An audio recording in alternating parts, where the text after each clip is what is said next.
Hey guys, it's Jack here, and today we're going to be talking about Bartholomew Kuma. Now I'm going to stop it right here because this video is going to contain major spoilers for the current manga. So if you're not caught up to date with the manga and you don't want to be spoiled, now's the time to turn off because we're going to be getting into the spoilers instantly, as quick as they come. So if you guys really don't want to be spoiled, you have to click off now. Assuming that everyone that's still here is either caught up to date with the manga or doesn't care about it's being spoiled though, then let's get into tonight's video. We're going to be not just talking about Kuma in general, like we're not going to do what we usually do for these character analysis videos. We're going to mainly be talking about his personality and his relationship with his daughter, Bonnie. Because that's what has really gotten me into making this video tonight, because it was supposed to come out on Father's Day. Father's Day for Australia was a couple of days ago. Not a couple of days ago? No, it was a couple of days ago. I was going to say it was yesterday. This video was supposed to come out then, but unfortunately, being my father myself, I've been completely delayed with family responsibilities getting this one out to you all. But I was thinking about it, I'm like, it's Father's Day. Let's make a video on one of the fathers in anime. First thought was Minato, but I've already done a video on him. And it kind of got me thinking, who is probably the best father in all of anime? Whether or not it is Kuma, number one, because there's been some great dads, I do reckon Kuma is easily the best recent one, but you could make an argument that he is the best of all time.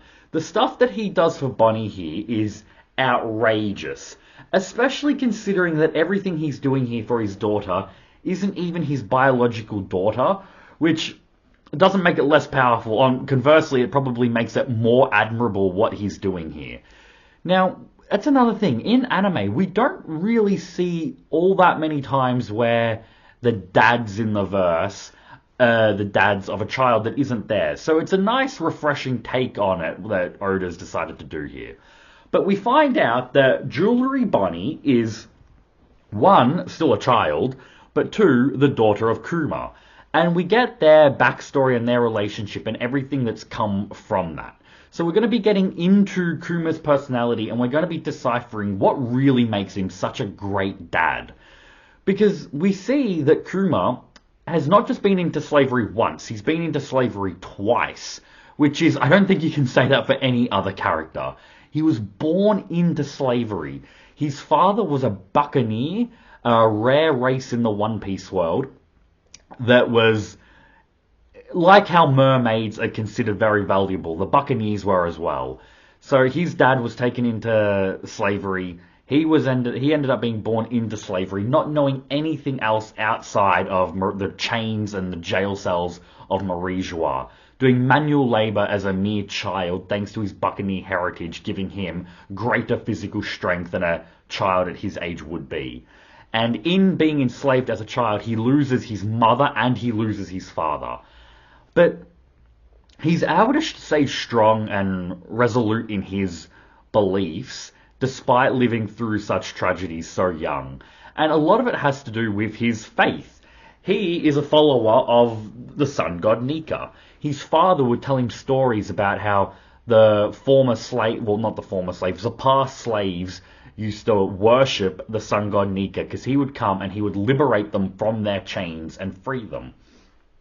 And as a child that has known nothing but servitude, that was the beacon of light that Kuma needed to keep going. Without this faith that he was able to take comfort in, I don't imagine he would have turned out the benevolent and kind person that we see in the current day story. But he loses his parents and he strives forward and he ends up going to basically the Celestial Dragons versions of the Hunger Games. Essentially, they go onto an island and they get their kicks off killing people. And Kuma was there to die, essentially. But he meets two other slaves. He meets Ivankov, yes, that Ivankov, and he meets a young girl called Jenny, or Ginny, depending on your pronunciation of it. I'm probably going to go back and forth with that name. And some shenanigans happen, and they're able to escape the island. Ivankov goes on his own way, and Jenny stays with Kuma. She doesn't really have any other place to go, no real goals at that time for what she wanted to do in her life. So she wanted to stay by the kind boy that she had come to know. And they grow up together, essentially, in the Sorbet Kingdom. sorry guys, the kingdom that Kuma will eventually become the king of, and the kingdom that the government paints Kuma to be the tyrant of eventually. But before he becomes king of the Sobe kingdom, we get some really, really great, not so much character development, but we get a lot of Kuro, Jesus Jack, wrong anime. Oda enlightens us a lot to what type of character Kuma is. Because essentially he's a martyr in a lot of ways. He has a lot of the characteristics of a martyr. Self-sacrifice, the willing to take others' pain upon himself. He's not doing it. He is religious, like we were saying with the Sun God Nika stuff. But it's not so much that he's doing it for religious purposes, but he's doing a lot of similar traits that you might see a martyr doing.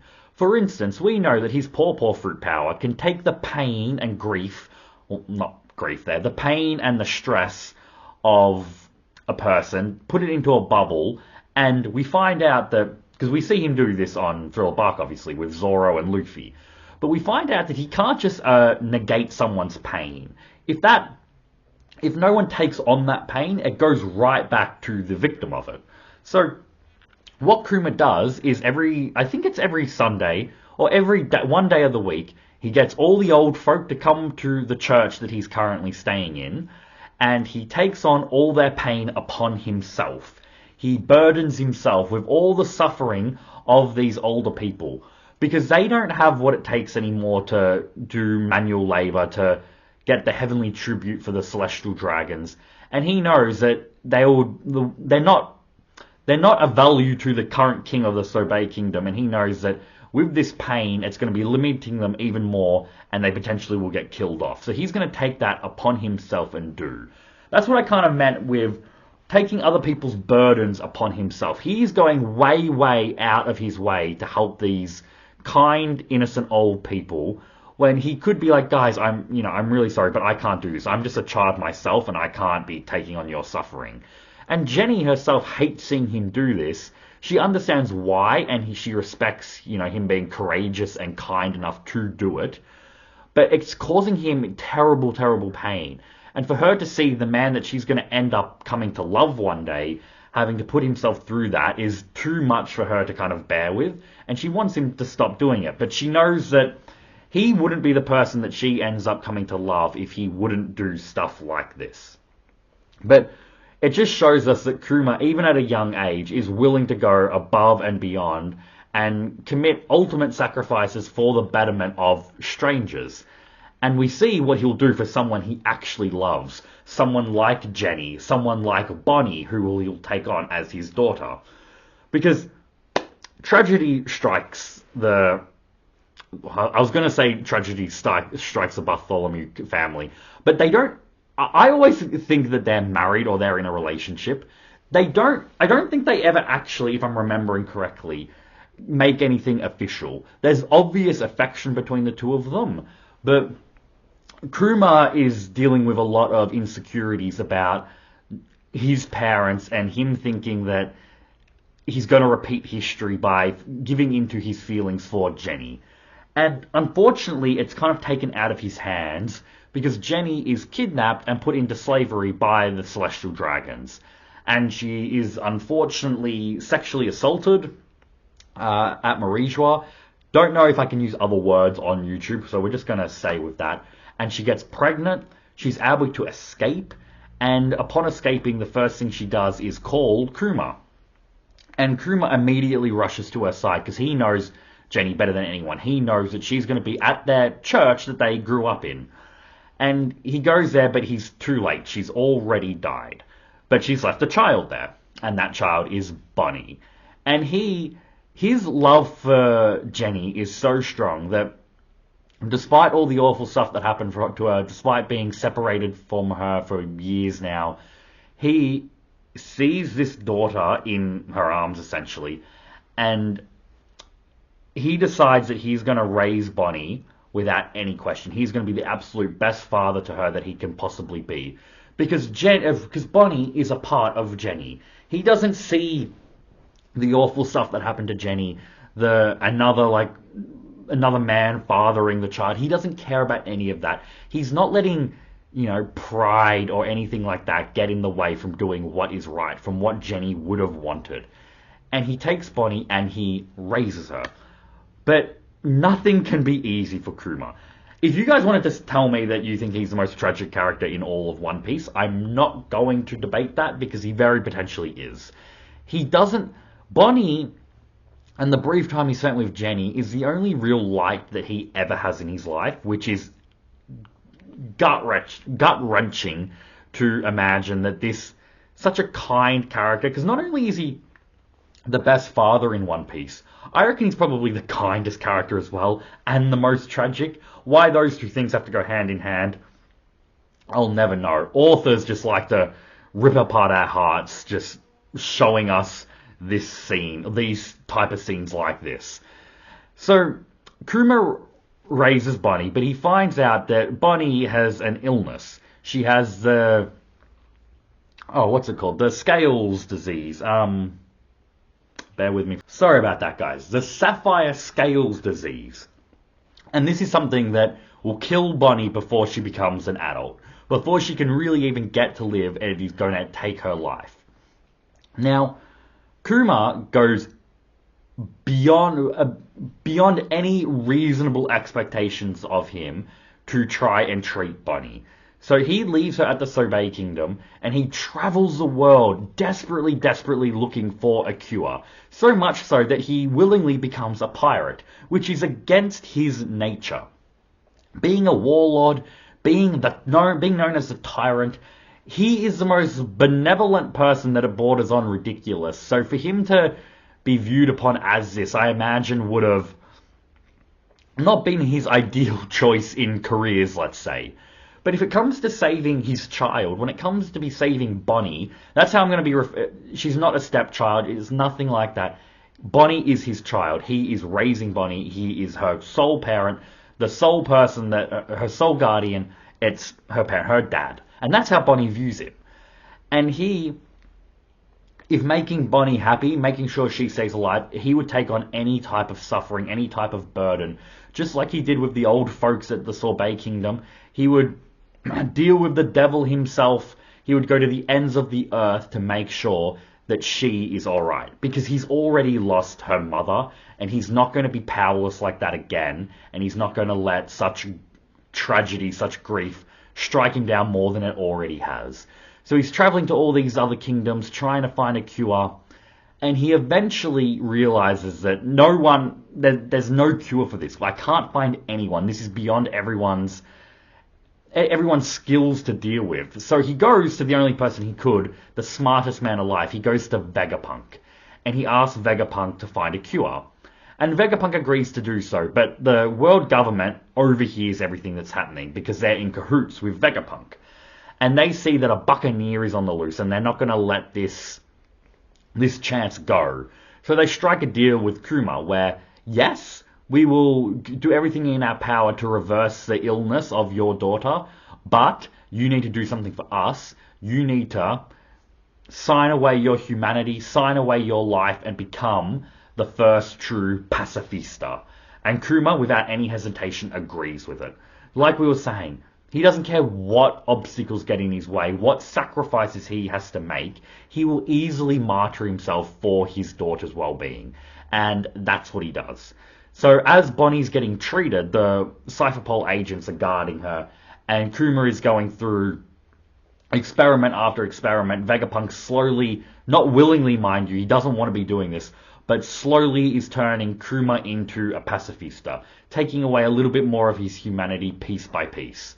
And it gets really sad because Kuma has been writing these letters to Bonnie, expressing how much he loves her, how much he wants to travel and see the world with her, all this real nice stuff. But Cypherpole doesn't want Bonnie to get these letters because they want her to be living with the belief that her dad has he's kind of gone on his own way. He's seen her as enough of a burden, and he's going to live his own life now. Because they want her to, give up hope, essentially, make her easier to control. So all these letters that Bonnie should be getting, the Cypherpole agents are intercepting. I believe the Cypherpole agent's name is Alpha. She's intercepting them and destroying them.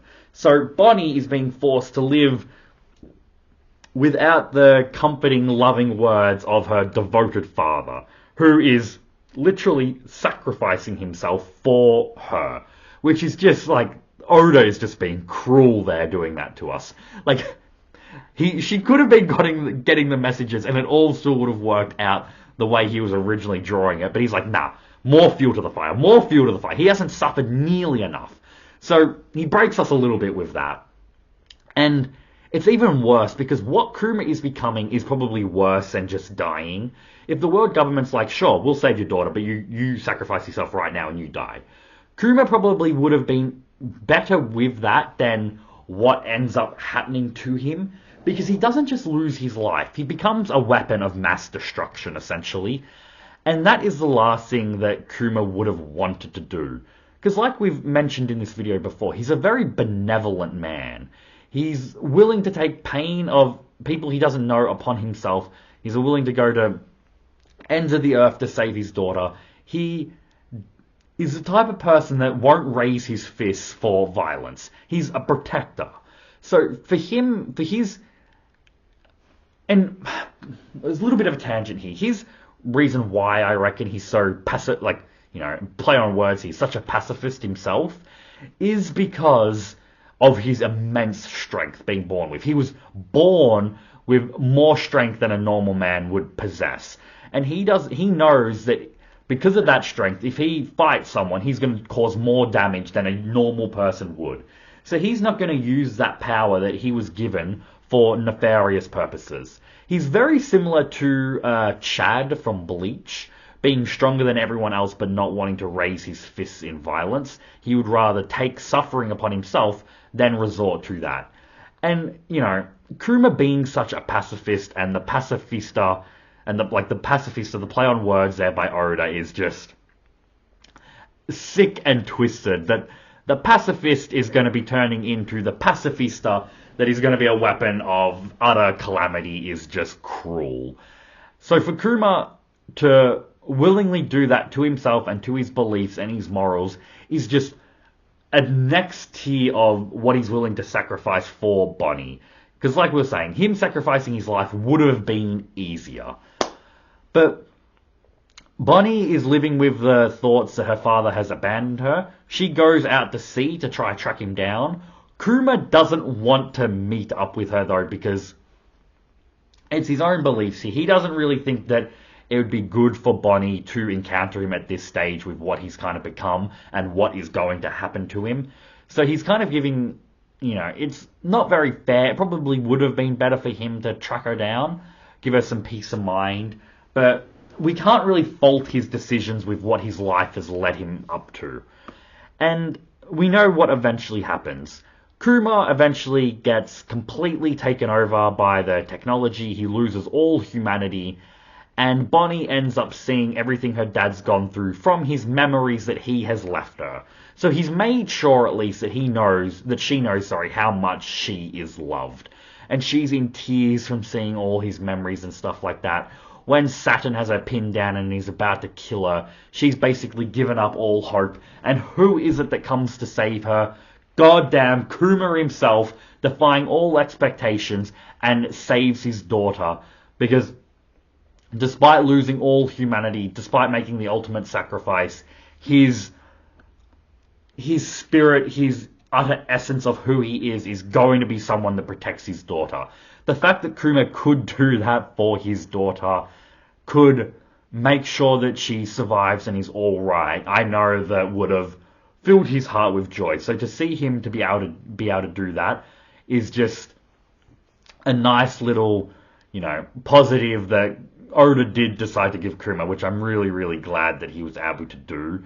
But we know that Bonnie, thanks to her devil fruit power, has become a pseudo sun god herself. She's found the real sun god. Everything that her father was striving for, she is now living through. So every sacrifice that Kuma has made, it's all been worth it because of the exceptional young, not woman yet, but the exceptional child that Bonnie has become, and everything that she's going to do with her life now that she's met Luffy. And we see Kuma's kindness extend far beyond even just for his family. He does it for Luffy at Thriller Bark. He spares the Straw Hats, gives us one of the most iconic moments in Zoro's Nothing Happened. He stays behind to protect the Sunny after saving the Straw Hats from Admiral Kizaru and giving them he didn't just save them, but he gave them ways to become stronger. And by doing that, that's what's put him back into slavery. The chains that he escaped from, he gets put back into just so he can make sure that the Straw Hats survive. Did he know that Luffy was the sun god? Did he have a feeling? Did he get a vibe from it? Was he just being a good person? We'll never really know. But the fact that he'll go out of his way to do this for strangers on the Sobei Kingdom, I reckon he would do that for his friend's son. Because I reckon he would have known that Luffy was Dragon's son. We know, seeing him in Fuchsia and all that, I definitely reckon he was aware of who Luffy was. And just to see where Kuma was at that part in the story, what we thought of him, like we did see that there's something else going on with this whole tyrant, ruthless gimmick that he's got going on here. Because he's going out of his way to be overly nice to the Straw Hats, so he's not like all evil. The fact that he says on Thriller Bark that he doesn't believe in mercy, though, like even that, because we can look at that as all the suffering that he's gone through in his life, seeing all these people not give him and his family mercy. It's understandable why he wouldn't... Oh, sorry, there's a freaking mosquito flying around my face. It's understandable why he has the thought process of, this world isn't going to show you mercy. People are going to hurt and use you. And if you don't want your friends to get hurt, if you don't want to be used, then you need to get strong enough to be able to take on the world head on. And it's Kuma, in a way, giving the Straw Hats tough love. And it's just, from where he went to where he ends up, it's just phenomenal, his, character growth. Easily the strongest warlord, in my opinion, that wasn't Mihawk, who, in my opinion, is Emperor level, and who wasn't a warlord that either became an Emperor like Blackbeard or someone like Law. He, just the normal warlord strength, Kuma was the strongest one in my mind. I'd be curious about what you guys think about that down in the comments.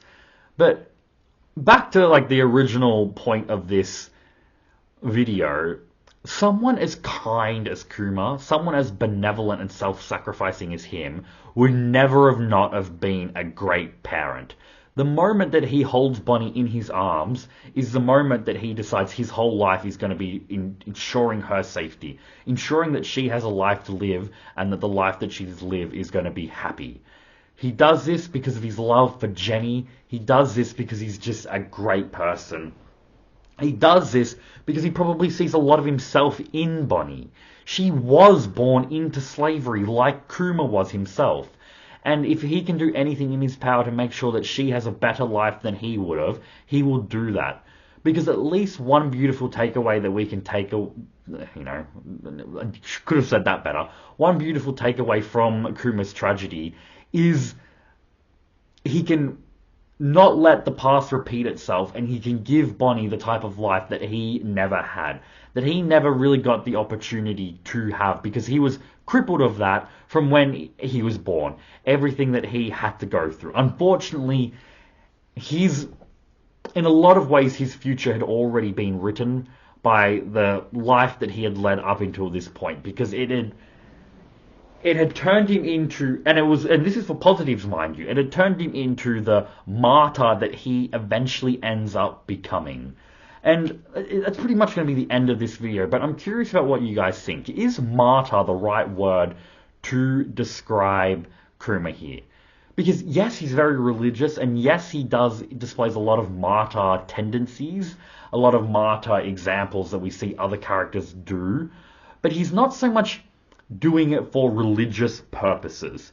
It might be part of it, because his faith is what is, helping his actions, because he learnt from his faith, but it's not the be-all and end-all of it. He's not some religious fanatic. He's doing it out of love, and that's what's the really beautiful thing about Kuma, and why he is such a good father, because it's not just responsibility that is, moving his hand in saving Bonnie. It's his love for her mother and for herself. So I don't know if martyr's the right word. Debate that down in the comments if you guys would have a different terminology best to describe Kuma. But in my mind, the faith that he does present is just very beautiful in and of itself. Everything that he does think of Nika being eventually like meeting Nika, his daughter becoming a version of Nika, it's all really, really beautifully done. Faith, like, you know, sharing some of myself here with you guys, I'm not a religious person. I'm not an atheist. I'd classify myself as spiritual. That can be gotten into more in a separate video. But I really, really admire people that admire is maybe the strong word. I really seeing people be able to take faith and believe that with their whole hearts. I find truly, truly amazing that people can have that ability to give themselves to that faith and not doubt it, essentially. I reckon everyone can agree to this, even the most hardcore religious fanatic. Religion can cause a lot of suffering and pain. And that's not what Oda's going for with Kuma. He's going off of religions. It, it's I'm cynical, probably not to believe this, but what it should have been is religion is created to bring everyone together. That's what it should have been, and that's what Oda is kind of going with the liberation, with the sun god, freeing everyone so everyone can be equal, essentially. And in a lot of ways, that's what I reckon religion should be, accepting everyone for who they are. And he does that, or Kubo, oh, Jesus Christ, I got it right the first time. Oda, that is, does that spectacularly with everything he's introducing, with everything with the sun god Nika. And Kuma was one of his mediums where he's showing that. So that side of him as well was really, really great.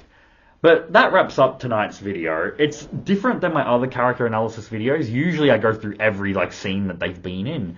But I just wanted to touch on the most kind of important parts of it that really kind of show us what type of character Kuma is. If Kuma's one of your favorite characters, and I imagine his stock would have skyrocketed from this most recent arc. Like a character that was, interesting and compelling in a mysterious way, with such a tragic backstory, with such a good heart, there's no way that he hasn't skyrocketed in popularity. So let me know how you guys rank him in terms of how popular you think he is, how much you love him as a character. But you can talk about his power as well. I'll do a separate video on that. I mean, I hyped him up enough about being the strongest, OG normal warlord in quotation marks. But guys, I've been Jack. It's been a pleasure talking about Kuma. Have a very, very happy belated Father's Day, at least for you in Australia who celebrate it when I celebrate it. I know for whatever reason Father's and Mother's Day at different times in all different countries. I don't exactly know why that is. Enlighten me about that in the comments. But guys, have a lovely day. Cypher out.